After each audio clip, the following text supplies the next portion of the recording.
When I was a boy, I lived on Cherry Street in Ballina, New South Wales, a coastal town of about 12,000 people. It was a block of about 8 units. The town didn't have apartment complexes like in Britain or the United States.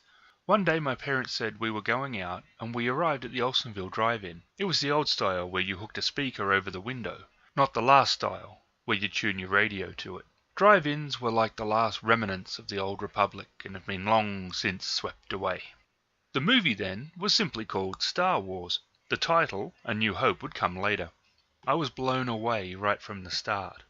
The music, the blockade runner, and then that Star Destroyer coming over the top of the screen. I was 5 years old, and while I have many interests, Star Wars has always been with me. There are a couple of Star Destroyer kits on the market. They are decently large and are somewhat complex to build, as fit can be an issue. In contrast, this Bandai one is very easy to build and is also very small. It's the first of a micro lineup of simple kits. The fighters are in 1/144 and this ship is a non-scale. At 1600 meters long, the Star Destroyer is imposing, and while the AT-AT and TIE fighters might be considered the symbol of Imperial might, I kind of think it's these vessels.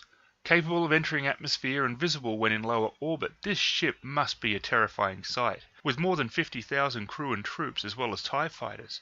So how well does this Bandai kit represent it? Actually, all things considered, I think pretty well. Now, there has been a lot of discussion from people wanting a larger scale version, and normally I kind of think just relax a bit. In this case though, a larger scale version would not be a bad thing at all, but for what this kit is, it does a good job. The detail is really quite good despite its small size, and there is a lot to it. It comes with a stand and visually represents the ship very well.